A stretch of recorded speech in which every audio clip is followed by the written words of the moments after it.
मेरी बेटी की शादी है, 50,000 रुपये जर्जी साहब दे दीजिए, मैं 1 हफ्ते में लौटा दूंगा आपको, 1 महीने में लौटा दूंगा।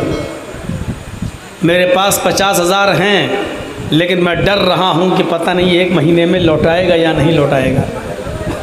उस डर को ख़त्म करने के लिए सामने वाला क्या कह रहा है, आप बिल्कुल बेफिक्र रहिए, आपका पैसा 1 महीने में हम लौटा देंगे। फिर भी हमको डर लग रहा है।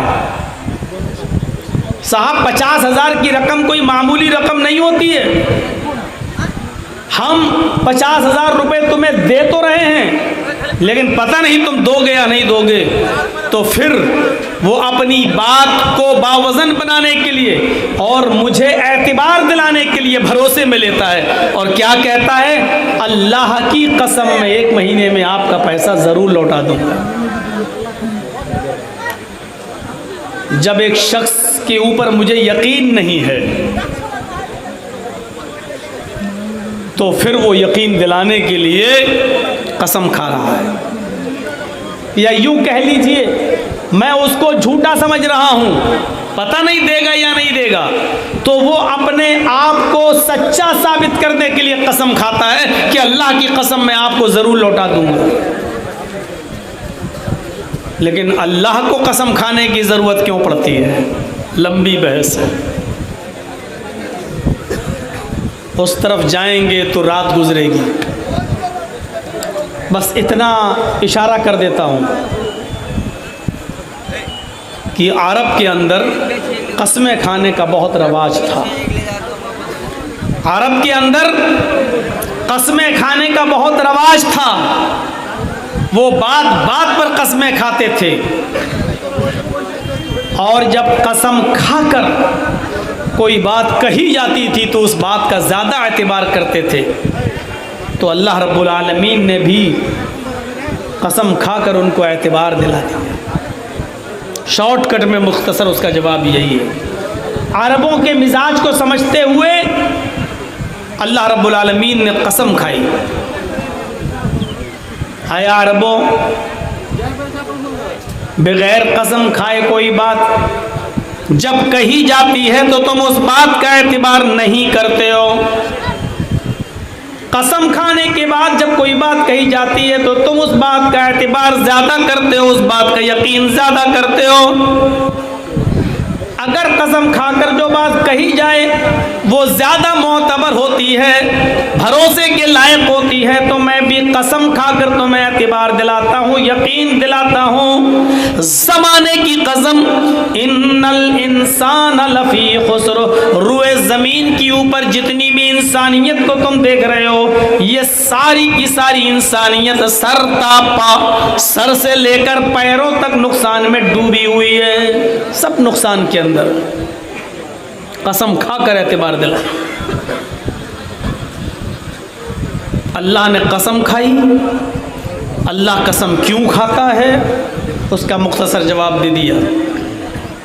अब सवाल पैदा होता है कि अल्लाह ने ज़माने की कसम क्यों खाई।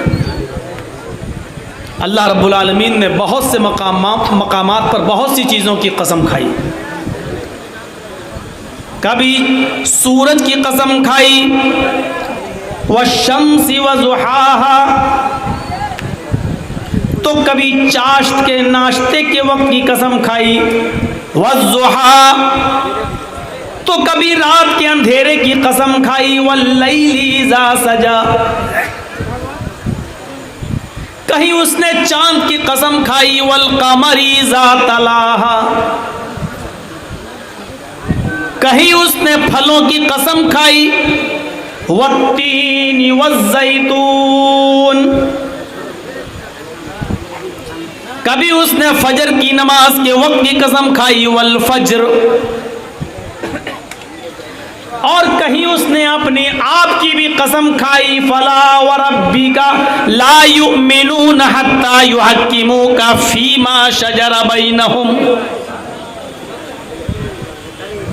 ये अल्लाह ने कसमें खाई हैं, लेकिन यहाँ उसने ज़माने की कसम खाई। वल अस्र, ज़माने की कसम, जब सारी दुनिया के इंसानों को उसने नुकसान में बताया तो उसके लिए ज़माने की कसम खाई। और उसके पीछे भी एक रीज़न है। रीज़न क्या है?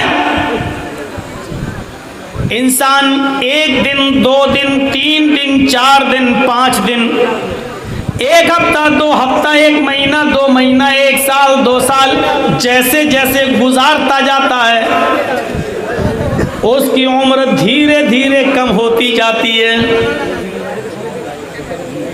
इंसान को जब नुकसान में बताया तो उसका रीजन यही बताया कि सारी दुनिया के इंसान नुकसान में हैं। नुकसान में होने की वजह क्या है? पैसे वाले नहीं है, दौलत वाले नहीं है, नहीं है। 1 से 1 करोड़पति आदमी दुनिया में पड़ा है।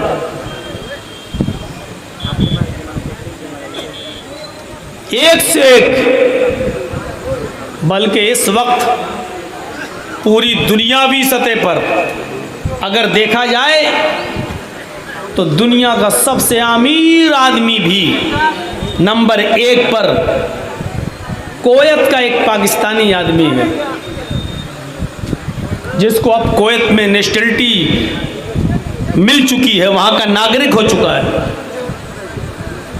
दुनिया के अमीर आदमियों में अडानी और अंबानी का नाम नहीं आता है।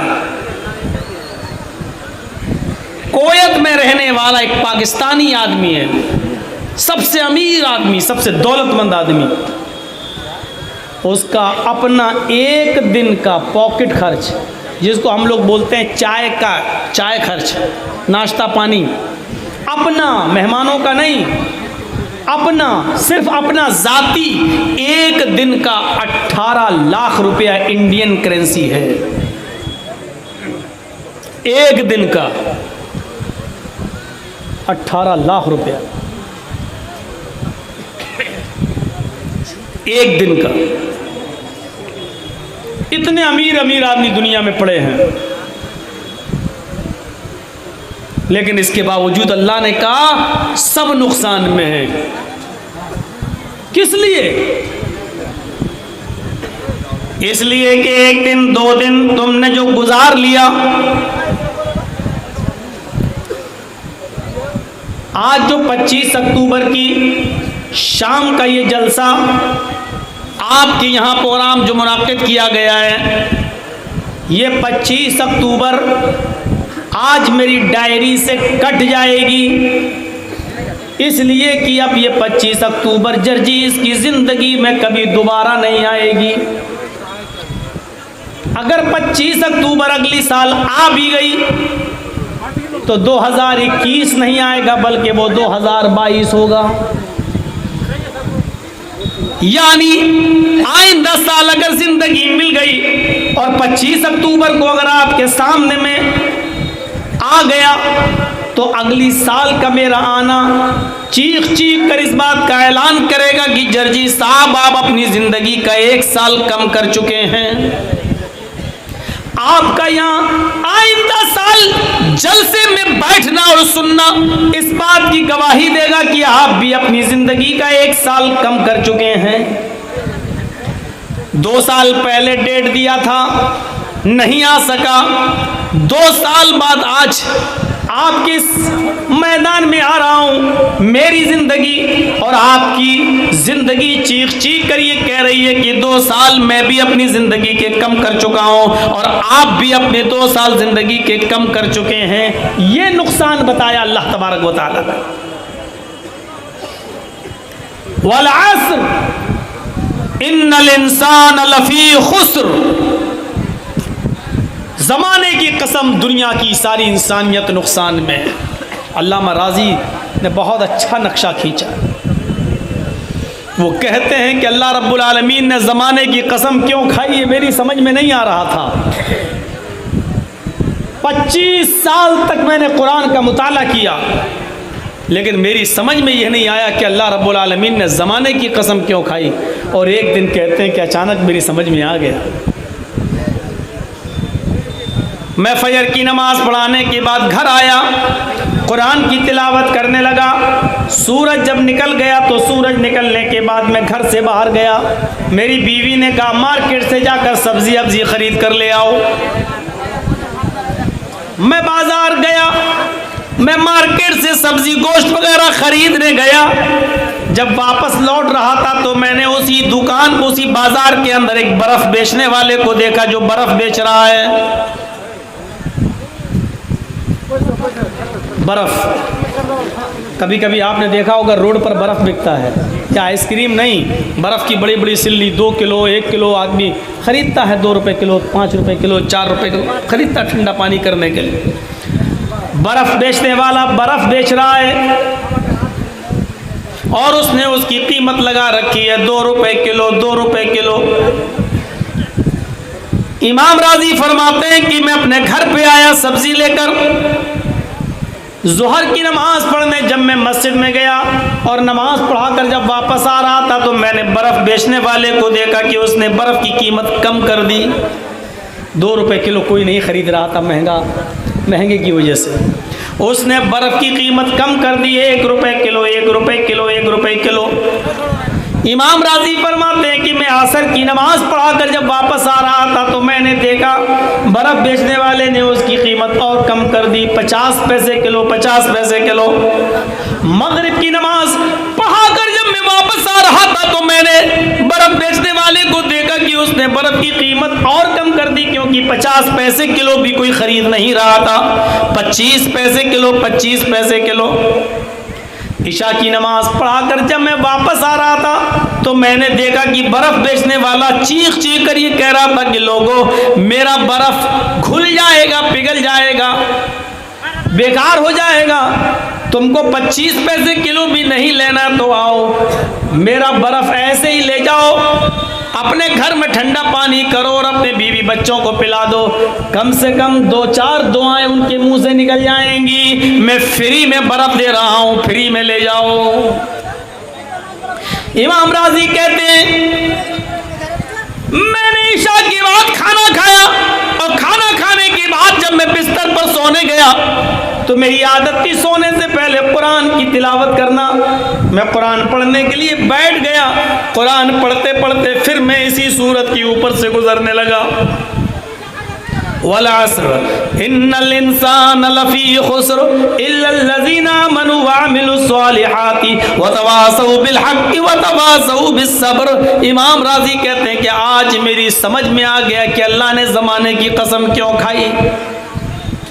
इमाम राजी कहते हैं कि अल्लाह ने ज़माने की कसम इसलिए खाई कि जिस तरह बर्फ़ घुलता जाता है, बर्फ़ पिघलता जाता है, उसकी कीमत ऑटोमेटिक कम होती चली जाती है। बर्फ़ जैसे जैसे घुलता जा रहा, पिघलता जा रहा है, 2 रुपए किलो से 1 रुपए किलो, 1 रुपए किलो से 50 पैसे किलो, 50 पैसे किलो से 25 पैसे किलो, और फर्क वक्त आता है कि वो फ्री में ले जाओ, बर्फ़ घुलता जा रहा है, उसकी कीमत कम होती जा रही है, और बर्फ़ घुलता जाता है वो ख़त्म भी होता जाता है। बर्फ़ घुलता जा रहा है तो मिटता जा रहा है, ख़त्म होता जा रहा है, जैसे जैसे पिघलता जा रहा है, ख़त्म होता जा रहा है।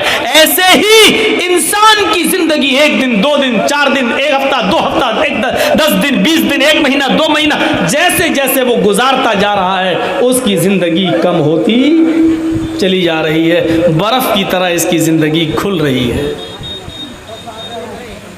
समझ गए?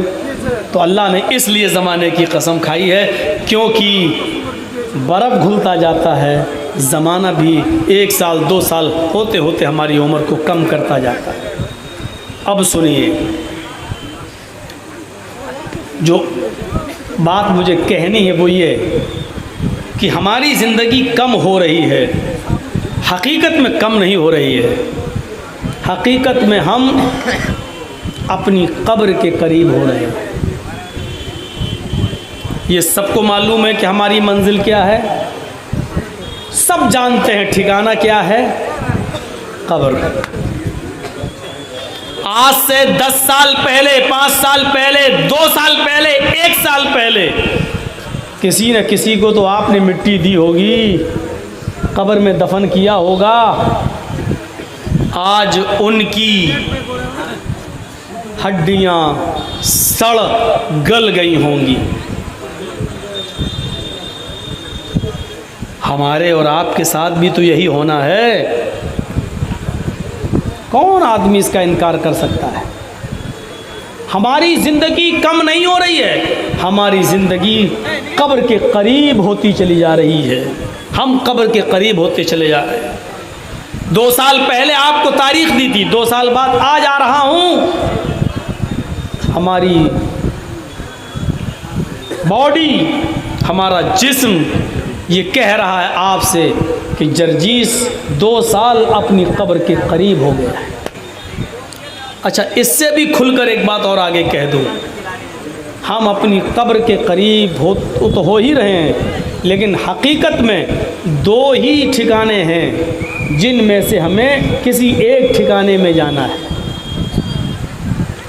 तीसरा कोई ठिकाना नहीं है।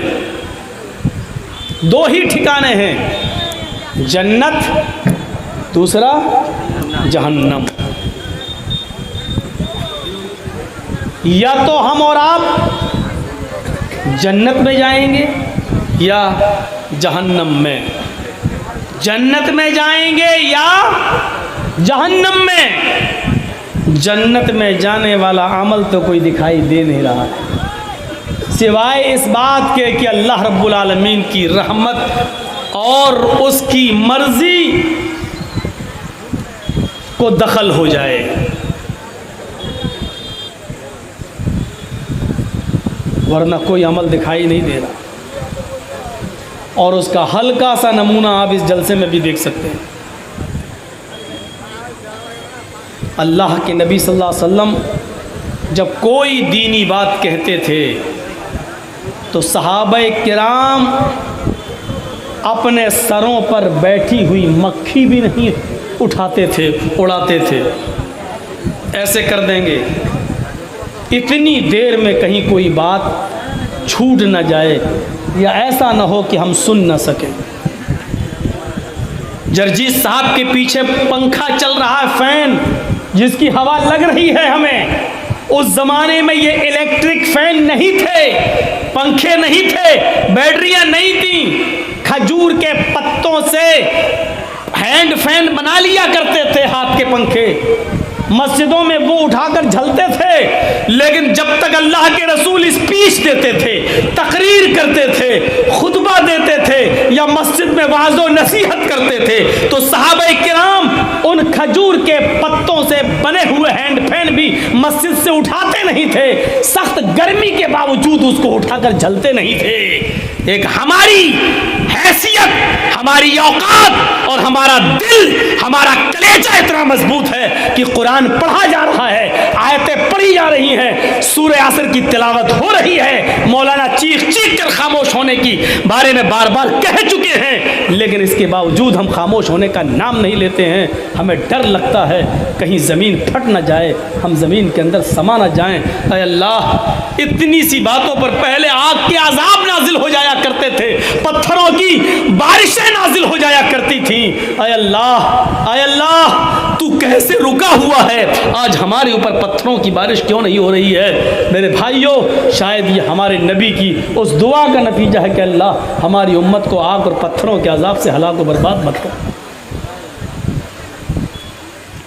ये हमारे कलेजे हैं, हमारे गुर्दे हैं, इतने मजबूत हैं कि सब कुछ सुनने के बावजूद भी हम शोर करते हैं। ये कुरान हदीस हल्का हमारे अमल नहीं दिखाई दे रहे, नहीं दिखाई दे रहे। तो 2 ही ठिकाने हैं, हम और आप दोनों ठिकानों में से किसी एक ठिकाने के करीब हो रहे हैं। मान लीजिए किसी की ज़िंदगी 80 साल है और 50 साल वो की उम्र हो चुकी है, मालूम नहीं है उसको, लेकिन उसके नामे अमाल में लिखा है, अल्लाह को मालूम है। अब 30 साल बाकी रह गए हैं उसके, गोया के वो 50 साल अपनी कब्र के करीब हो चुका है। या यूं कह लीजिए कि 30 साल उसकी जन्नत या जहन्नम में जाने में रह गई है।